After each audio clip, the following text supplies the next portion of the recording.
आम्ही 10 जणांच्या आतले आहोत. काही नाही आमच्याकडे. म्हणजे आता आम्हाला खाली काउंटरवर बसवायला माणसं नाही आहेत. काय प्रकारे कसं काम करणार मला तुम्ही सांगा. ते साईबाबांच्या पालखीच्या मागे पण एका वेळेला 500 माणसं असतात आणि मराठी भाषेचं काम करायला जर 10 माणसं मिळत नसतील तर एक लाजिरवाणा समाज आहे आपला. नमस्कार. नेमाडे सर, केळकर सर, चिन्मयताई आणि मित्र, आनंदने मगाशी सांगितलं त्याप्रमाणे हे 5वं संमेलन आहे आणि मुंबई शहराच्या परिघाबाहेर बदलापूरला आम्ही एक पालक संमेलन घेऊ शकलो, जे एका सहयोगी संस्थेच्या मदतीने घेतलं. नेमाडे सरांच्या एका कादंबरीमध्ये हाच खेळ उद्या पुन्हा अशा ओळी आहेत. आमचं सगळं काम हे त्याच प्रकारचं आहे.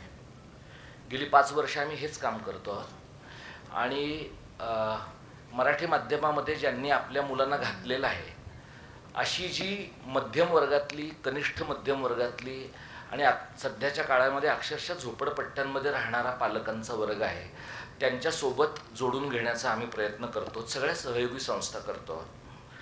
आणि 2002 साली आम्ही जेव्हा सुरुवात केली मराठी अभ्यास केंद्राची, शासनाच्या काही निर्णयांना विरोध करण्यासाठी, मग त्यातनं काही नवं उभं करण्यासाठी, त्याला जवळपास आता 20 वर्ष हे सगळे उपक्रम करून झाले. आणि अशा प्रकारच्या पालक संमेलनामध्ये जेव्हा खूप संस्थांच्या मदतीने, खूप जणांच्या सक्रिय सहभागाने पालक येतात, म्हणजे इथे पालकसुद्धा मी पाहतो तर पालकांमध्ये आई पालकांची संख्या लक्षणीय आहे, बाबा पालकांची संख्या कमी आहे. याचा अर्थ मुलांचं शिक्षण ही अजूनही आपल्या समाजामध्ये आयांची जबाबदारी आहे, बापांची जबाबदारी नाही आहे. त्यामुळे मुलं मातृभाषेमध्ये का शिकत नाहीत, किंवा जेव्हा अनेक पुरुष असं म्हणतात की माझी बायको नाही म्हणाली म्हणून मला माझ्या मुलांना मराठी माध्यमाच्या शाळेत घालता आलं नाही, तेव्हा त्या पुरुष पालकांना हाही प्रश्न विचारला पाहिजे की तुमच्या कुटुंबातल्या मुलांच्या शिक्षणामध्ये तुमचं कॉन्ट्रीब्युशन काय आहे.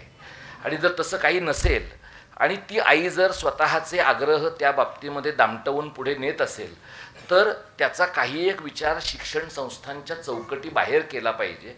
मला असं वाटतं की 2 दिवसांचं हे संमेलन आम्ही करतो. शासन ज्या पद्धतीनं भाषा दिन करतं, महाराष्ट्र दिन करतं, भाषा पंधरवडा करतं, ते 17 दिवस सोडले तर उरलेल्या 348 दिवसांमध्ये सरकारला काही पडलेलं नसतं मराठीचं. तर सरकारकडं आपण बोटं दाखवतो आहोत, तेव्हा उरलेल्या 363 दिवसांमध्ये मराठी समाजाला मराठी भाषेचं काही पडलेलं आहे का, याचाही विचार आपण आता जरा मोकळेपणाने करूया. आयोजकांनी नेहमी गुडी बोलावं अशी एक प्रकारची एक पद्धत आहे. सगळं छानच झालं पाहिजे, पहिल्याच घासाला खडा कशाला, अशा प्रकारची भावना आहे. पण ते थोडंसं संकेत बाजूला टाकून मी मोकळेपणानं बोलणार आहे. कारण आम्ही सगळ्यांनी आमच्या आयुष्याची जवळपास 20 वर्ष मराठी भाषेच्या कामासाठी दिलेली आहेत. आम्ही काही कोणावर उपकार केलेले नाहीत. आम्हाला हौस आहे स्लँग वापरायचा, वाईट शब्द वापरायचा, तर आम्हाला खाज आहे म्हणून आम्ही गेली 20-22 वर्ष करतो आहोत. आज माझ्यासमोरचा प्रश्न असा आहे की आणखी किती वर्ष आम्ही हे करू शकू.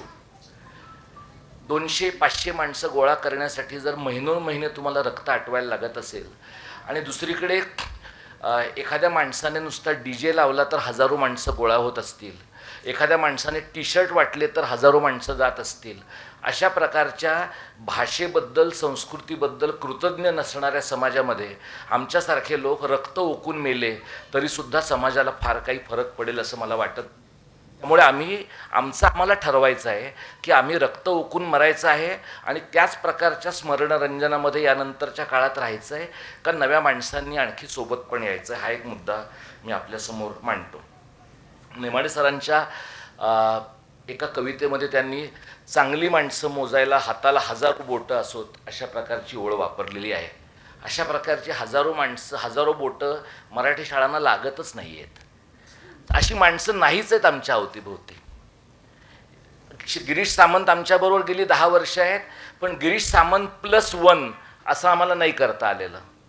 आणि हे फक्त आमच्या कर्तृत्वाचा प्रॉब्लेम असं नाही आहे. समाजामध्ये राजकीय पक्ष, सगळं प्रशासन, सगळी माध्यमं, सगळं भांडवल हे मराठीच्या विरोधामध्ये काम करणार आहे. यांच्यातलं कोणी मराठीच्या बाजूचं नाही. अति डावे, अति उजवे सगळे मराठी द्वेष्टे, मराठीच्या विरोधात काम करणारे, सांस्कृतिक जागतिकीकरणामुळे पूर्णतः भरडून निघालेले आणि दुकानं टाकणारे लोक आहेत. मग कोणाचं पब्लिक स्कूल आहे, कोणाचं मुंबई पब्लिक स्कूल आहे, कुणाला धनगरांच्या मुलांना इंग्रजी माध्यमाच्या शाळेत घालायचं आहे, कुणाला आदिवासींच्या मुलांना पाचगणीच्या शाळांमध्ये घालून त्या मुलांच्या आयुष्याचं वाटोळं करायचं आहे. हे सगळं जे चाललं आहे ते समाजाच्या मूक आणि उघड संमतीने चालू आहे. हे सगळं जर मूक आणि उघड संमतीने चालू असेल तर माझ्यासारख्या माणसांचा, माझ्यातल्या टीममधल्या लोकांचा, ह्या सगळ्या व्यासपीठावरच्या लोकांचा वापर समाजाला फक्त लोणचं कोशिंबिरीसारखा कॉन्शन्स कीपर म्हणूनच जर करायचा असेल तर इथून पुढे फार काही घडेल. म्हणजे 5 वर्ष आनंद भंडारे हा माझा मित्र हे सगळं घडवतो. इतकं मेटिक्युलसली त्याने जर एखाद्या कॉर्पोरेट क्षेत्रासाठी काम केलं ना तर एखादा चांगला मोठा कॉर्पोरेटचा पुरस्कार त्याला या प्रकारच्या कामासाठी मिळेल. तो फक्त स्वतःची शुगर वाढवून घेणं एवढं एकमेव काम गेल्या 5 वर्षात त्याने यशस्वीपणाने केलेलं आहे. आता तुम्ही असं म्हणाल की अशा प्रकारचा सिनिसिझम आहे तर कशाला करतोस? तर मला असं वाटतं की सिनिसिझमचा इक्वली वाटप झालं पाहिजे. मीच का फक्त सिनिक राहायचं? तुम्हालाही सिनिक राहण्याचा तेवढाच अधिकार आहे आणि तुम्हालाही हे जे घडतं आहे याचे परिणाम तुमच्यावरही होणार आहेत, माझ्यावरही होणार आहेत. माध्यमांची इतकी भयानक परिस्थिती मी तुम्हाला सांगतो. एक काळ असा होता की मराठी शाळांच्याबद्दल, मराठी भाषांच्याबद्दल काही पाठवलं की पेपरवाले फोन करायचे की ह्याच्या पुढं काय करायचं आहे. आता दिवसभराचा कार्यक्रम संपला की फोन करतात, जरा बातमी पाठवलीत तर बरं होईल, फोटो पाठवलं. अरे तुम्ही काय आमच्यावर उपकार करता की काय बातम्या छापता? म्हणजे कामच आहे तुमचं ते. टेलिव्हिजन चॅनलवर तुम्ही 9:30 आणि 10 वाजता मारामाऱ्या दाखवता, लोकांच्या कोंबड्यांच्या झुंजी दाखवता, तर कोल्हापुरातल्या शाहूवाडीमध्ये एखादा माणूस 3,000 रुपयाच्या पेट्रोल अलाउन्सवर शाळा चालवतो आणि वयाच्या 40व्या वर्षीसुद्धा त्याचं लग्न होत नाही, ही बातमी नाही होऊ शकत का? त्या माणसाने आत्महत्या केली तरच त्याची बातमी होणार आहे. मला असं वाटतं की थोडं तुम्ही काय म्हणाल की आम्ही तर आलोय ना कार्यक्रमाला, आम्हाला कशाला सांगतोस? माझं असं म्हणणं की इथून बाहेर असलेल्या लोकांना सांगूया आपण की हा जो काही 12 कोटी 14 कोटी लोकांचा मराठी समाज आहे ना, ज्याला सध्या 2600 वर्षांचा ज्ञात इतिहास आहे, ज्याला ज्ञानेश्वर तुकारामाची परंपरा आहे, त्याला काहीही भवितव्य नाही आहे. त्याचं सगळं भवितव्य जय भवानी, जय शिवाजी आणि गाडीच्या मागे जय जगदंब लिहिण्यामध्ये सगळं भवितव्य लोपलेलं आहे. मराठी शाळा जर टिकल्या नाहीत, मराठी भाषा जर जगण्याच्या व्यवहाराची, प्रशासनाच्या व्यवहाराची भाषा झाली नाही तर इथून पुढे 100 वर्षांनी आपल्याला काळं कुत्रं विचारणार नाही. आपली सगळी आयडेंटिटी पूर्णतः लोप पावलेली असेल. अशा समाजाकडे आम्ही जातो आहोत. आणि म्हणून आपण जे काही इथं करतो आहोत ना, हे आम्ही, मला असं कधी कधी वाटतं की आम्ही शेवटची टिपणं काढत बसलेलो आहोत. हे 4 पुरस्कार, ह्या 4 माणसांबरोबरचं एकत्र येणं, ह्या सगळ्याचा व्हॉट्सॲप DP स्टेटसच्या पलीकडे काय उपयोग आहे? आम्ही कार्यक्रमाच्या जाहिराती करतो, सगळ्यांना पाठवतो, त्यावेळेला सगळे लोक थम्सअप पटकन पाठवतात. वा, फारच उत्तम आहे. म्हणजे कुणीतरी केलं पाहिजे, म्हणजे कुणीतरी केलं पाहिजे आणि करून तसं मेलं पाहिजे. या प्रकारच्या धारणेमधल्या मराठी समाजाबद्दल किती कृतज्ञ राहायचं याच्याबद्दल माझ्या मनात शंका आहे. मराठी अभ्यास केंद्र म्हणून आमची टीम किती आहे? आम्ही 10 जणांच्या आतले आहोत. काही नाही आमच्याकडे. म्हणजे आता आम्हाला खाली काउंटरवर बसवायला माणसं नाही आहेत. काय प्रकारे कसं काम करणार मला तुम्ही सांगा? ते साईबाबांच्या पालखीच्या मागे पण एका वेळेला 500 माणसं असतात आणि मराठी भाषेचं काम करायला जर 10 माणसं मिळत नसतील तर एक लाजिरवाणा समाज आहे आपला. मला असं वाटतं की हे आम्ही तुम्हालाच सांगू शकतो, आपण एकमेकांना सांगू शकतो. आम्ही हे करत राहू.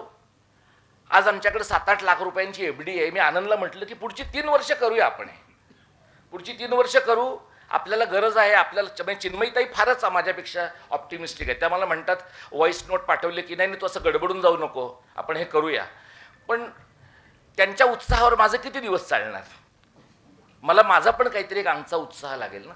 20 वर्ष घासल्यावर, 20 वर्ष रक्त आटवल्यावर जर मराठी शाळा कोणाला नको आहेत, मराठी भाषेबद्दल खूप लोकांनी लिहिलं. या पुस्तकात परब सरांनी जे पुस्तक संपादित केलंय ना, खूप लोकांनी लिहिलंय. 800 जणांचे लेख आले. किती जणांची मुलं मराठी माध्यमाच्या शाळेत गेलीत? त्यातल्या माझी शाळा ग्रेट होती, माझ्या शाळेनं मला हे दिलं. अरे पण तुमच्या पोरांना का नाही घातलं त्या शाळेमध्ये? तुमच्या नातवंडांच्या बाबतीमध्ये काय नाही विचार केला? मग झोपडपट्टीवाल्यांनी आणि रिक्षावाल्यांनी काय ठेका थोडंच घेतला तुमची भाषा वाचवायचा? मग तुम्ही काय म्हणणार, ते सगळे ते आणीपाणीवाले लोक आले ना म्हणून सगळा प्रॉब्लेम झाला. अरे पण ते आणीपाणीवाले 60 वर्ष नव्हतेच तुमच्या प्रवाहात. ते जेव्हा आले तेव्हा तो शिक्षणाचा प्रवाह सर्वसमावेशक झाला आणि मराठी शाळांचा प्रवाह सर्वसमावेशक झाला. म्हणून तुम्ही गेलात CBSEच्या शाळांमध्ये. म्हणून आदित्य ठाकरेला वाटतं मुंबई पब्लिक स्कूल काढावी, म्हणून सुप्रिया सुळेंना वाटतं पवार पब्लिक स्कूल काढावी, म्हणून तावडेंना वाटतात इंग्लिश माध्यमाच्या शाळा काढाव्यात, अजित पवारांना वाटतं धनगरांच्या मुलांना इंग्रजी माध्यमाच्या शाळात. सगळ्यांचं एकमत आहे मराठी संपवावं ह्याबद्दलचं. मग आपण कोण आहोत? या सगळ्या व्यवस्थेने परिघावर फेकून दिलेल्या लोकांनी असा एखाद्या AC हॉलमध्ये कार्यक्रम करणं आणखी 10 वर्षांनी दंडनीय गुन्हा होण्याची शक्यता आहे. शांतपणे विचार करूया, काहीतरी लॉंग टर्म करायचं का ठरवूया. ज्यांची मुलं शिकतायत ना इथे शाळेमध्ये, त्या सगळ्या गरीब मुलांच्या पालकांच्या बद्दल मला कधी कधी अपराध भावना वाटते की यांनी जर बाहेर विचारलं की त्याला तुमचं ऐकून आम्ही पोरांना मराठी माध्यमाच्या शाळेमध्ये घातलं, बाहेर काही नाहीच संधी दिसत आहेत आम्हाला, काय तोंड दाखवणार आम्ही त्या पालकांना. सुजाताताई जिथे शिकवतात, पालघरला शेजुळे जिथे काम करतात, उत्तर भारतीयांची मुलं मराठी माध्यमाच्या शाळांमधनं शिकतायत. मराठी लोक गेलेत कुठे? शिवतीर्थावर जाऊन दिवाळी करतायत मराठी लोक, आणि मराठी लोक किल्ल्यांवर जाऊन जय भवानी जय शिवाजी करून सेल्फी काढतायत. लाजा नाही वाटत समाज म्हणून आपल्याला? हेच जर करायचं असेल ना तर मराठी अभ्यास केंद्रासारख्या संस्था मेल्या आहेत किंवा मरणार आहेत अशा प्रकारे जाहीर केलं पाहिजे. आपण तुम्ही म्हणाल की सुरुवातीला हे नाही बोलायला पाहिजे, पण कधी बोलायचं, कधी बोलणार? मग हे सगळंच छान चाललंय, सगळं आनंदी आहे, हेच जर बोलायचं असेल तर आपण भूल घेऊन जगतो आहोत. आणि ही मी का नेमाडे सरांच्या समोर बोलतोय की अशी किती माणसं राहिली आहेत मराठी समाजामध्ये ज्यांच्या समोर हे प्रेमाने, आग्रहाने आणि त्रागा करून बोलता येईल. माणसंच नाही राहिलेली. विंदा करंदीकर होते, नेमाडे सर आहेत, एलकुंचवार आहेत, सई परांजपे आहेत. 12 कोटी समाजामध्ये मराठीबद्दल आग्रहाने बोलणारी 12 माणसं सुद्धा तुम्हाला मिळत नाहीत. बघा, विचार करा. आयोजकाने जे जे बोलणं अपेक्षित नाही ते सगळं मी बोललेलो आहे. त्यामुळे त्याबद्दल मी दिलगिरी व्यक्त करतो असं म्हणणार नाही. आम्हाला वाटलंय म्हणून करतोय, झेपवेल आणि आमची आतली उमेद मरणार नाही तोपर्यंत करू. पण तो जो काही तथाकथित जगन्नाथाचा वगैरे रथ आहे ना, तो हा नाही आहे. ते जगन्नाथाचे रथ नावाचं मिथक मराठी माणसांनी स्वतःच्या स्मरणरंजनासाठी तयार केलं आहे. आणि मराठी शाळांचं काही बरं करायचं असेल तर आपण एकत्र करू शकू, नाही तर किमान ते एकत्र बुडवून टाकायच्यात हे तरी ठरवूया. नाही तर काही लोकांनी त्या बुडवून टाकण्यासाठी प्रयत्न करायचे आणि बाकीच्या लोकांनी फक्त दोर धरून राहायचं, या प्रकारच्या दांभिकपणातनंही बाहेर पडूया. ठरवूया काहीतरी या 2 दिवसांमध्ये आपल्याला काय जमणार आहे आणि काय करायचं. धन्यवाद. जय मराठी, जय महाराष्ट्र.